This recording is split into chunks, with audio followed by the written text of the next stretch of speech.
This is way better than we thought, as Shai Gilgeous-Alexander had a rough first-round series against the Memphis Grizzlies. He only shot 25% from three and under 50% from the field. Not the numbers that we usually see from the MVP candidate, and someone that's probably going to win the award in these next few days, as it is announced as the first round of the playoffs come to an end. Waiting on, to see who we play in the second round, whether that be the Clippers or the Nuggets, who have Nikola Jokic, who Shai's going up against for MVP here.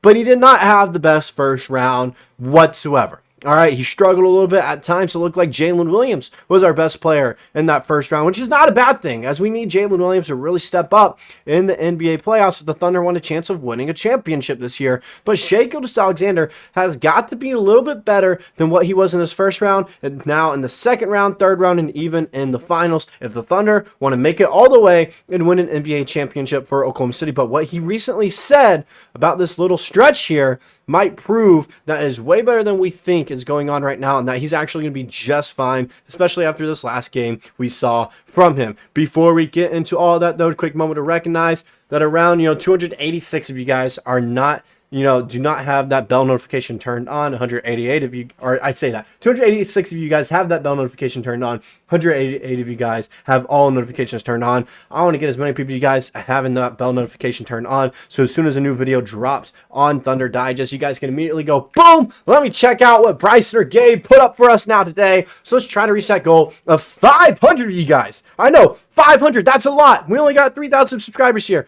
but I think 500 of you guys can turn on that bell notification that are subscribers to the channel. As always, go ahead, hit that bell, hit that subscribe button, hit that like button, help us beat that YouTube algorithm, get this in everyone else's feeds. With that out of the way, let's get into the topic at hand today, talking about Shai Gilgeous-Alexander, how he struggled here, and what he said that proves, okay, it's going to be fine. It'll be fine in the playoffs. I know I made that video talking about how the three-point shooting wasn't great, and how if we shoot like we did in that game 4 and really that whole series in the second round against the Clippers or Nuggets, they could potentially send us home. I still have faith in the Thunder. Don't get me wrong. I'm not saying I'm not a hater or anything.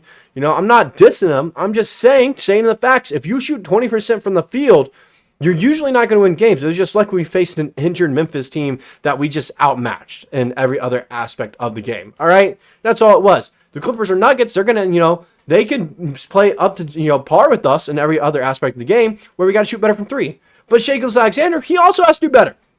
There's no getting around that. He really struggled in that series, all right? Chase Games over at Sports Illustrated also talked about it quite well. This is what he said to start off a recent article that he had over there. This is all a rather uncharacteristic stretch for Shai Gilgeous-Alexander, averaging 24.3 points per game on 35.3% shooting from the field. While he was still getting similar looks as he had all season, his efficiency was far and away down.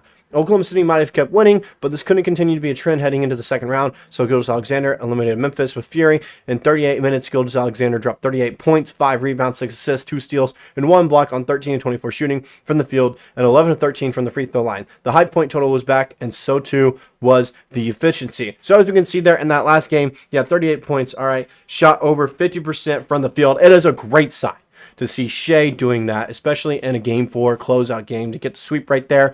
We only won by 2 points. Needed that from him. That is a good confidence boost for the MVP candidate and the person that should be the MVP this year. It's just still one of those things. You look at the overall series in itself, you saw that he averaged less than 25 points a game, and he shot under 40% from the field. I don't think that's quite right. I think that number scooted a little bit as I look today. I think he shot 40% from the field in total. But still, a dude that's shooting 50% from the field in the season to going to under 50, almost under 40 when I checked earlier today, that's kind of crazy to look at. You don't really see that. And so it was a big worry. But that last game really showed out. Man, he can kind of turn it up here. And I was watching that first and second game. It looked like he was trying to get a ton of three-point shots going in early. It just wasn't going for him. He was taking a ton of threes. He took, on average, 7 threes per game in this first round of the playoffs, when he took 5 on average during the regular season. So he's clearly trying to get that three-point shot going. And we saw in that last game, if he gets to a spot, it can go down. This is what he also had to say after the series was done here. I just tried to be aggressive. The last few games, I felt like I was still getting my spots. The ball just didn't go through the hoop. Tonight, the ball was going through the hoop. I think since I kept the same mindset, it allowed me to play free. That's what he said after the Game 4 win against the Memphis Grizzlies. Yes, the ball was going through the hoop because he was going to his regular spot. That was what was going on. He got to his regular spot, got to the mid-range, got to the free throw line, driving in, getting layups, taking open threes, not forcing a bunch of bad three-point shots, not forcing off the dribble three-pointers. He was doing off the dribble mid-range shots, which he excels at, and driving to the paint, which opened up his teammates to get more looks. Now, I know that first game, he didn't get to shoot a ton because he only played that first half because of the blowout. Every other game, he played a decent amount, and he still struggled a little bit. The only game that he didn't really struggle in was Game 4 when he was getting to his spots. So when we see him get to his spots, when we see him do what he usually does, he puts up insane numbers. And we can take a look at his numbers as well from the regular season. These are the kind of numbers we see from Shai when he does what he excels at, getting to his spots on the field. He averaged almost 33 points a game, 32.7, 5 rebounds, 6.4 assists, a block, almost 2 steals a game, 1.7, less than 3 turnovers, 2.4, 2.2 fouls a game, shot almost 52% from the field, and 37% from 3. He is almost there to having a 50-40-90 season. I could see that happening next year for him. I could see it, which would win him back-to-back MVPs, in my opinion. If he does that and still scores 32 points a game with these kinds of numbers, it could win him back-to-back MVPs if he goes 50-40-90 splits. And 50-40-90 splits could also increase his point total right there. If he's taking the same amount of, shots, that 37% going up to 40% could turn into a 33.5 point per game season. That's the kind of impact that we can see here. And I think he can also do that in the playoffs where he goes 50, 40, 90. It's just we got to see it more often. But when he gets to his spots, you see these stats that we have up here right now. That is what he gives you. 33% on corner threes. And the fact that only 26% of all his shots are three-pointers, so he's getting 32.7 points a game, shows me that, hey, he's getting to his spots. I know I keep saying this a lot. Get to his spots, get to his spots, get to his spots.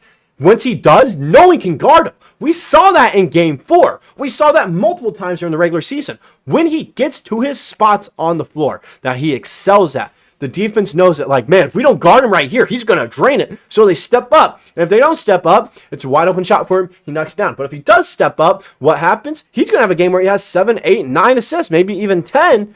Dishing it out to Jalen Williams, who's driving in or open on the 3. Chet Holmgren, Isaiah Hartenstein, who gave him a pick and roll option there. Dort, who struggled from 3, but when he is on, when he's not struggling, he's a reliable open 3-point shooter with that rainbow shot of his.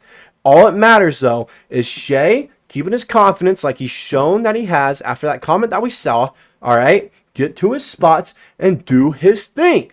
That's why it's way better than we thought, all right? Yes, he's struggling and everything, but seeing that Game 4 performance, oh, man, I feel sorry for the Nuggets and Clippers, whoever won, whichever team is coming into play at Thunder, because it's Thunder in 5. It might be a sweep again, but it's for sure Thunder in 5. That's all I got for this video. Let me know what you guys personally think about Shai Gilgeous-Alexander's first round performance as we're waiting on the second round to start here. It's probably going to be another few days. Nuggets Clippers series is going to a battle there.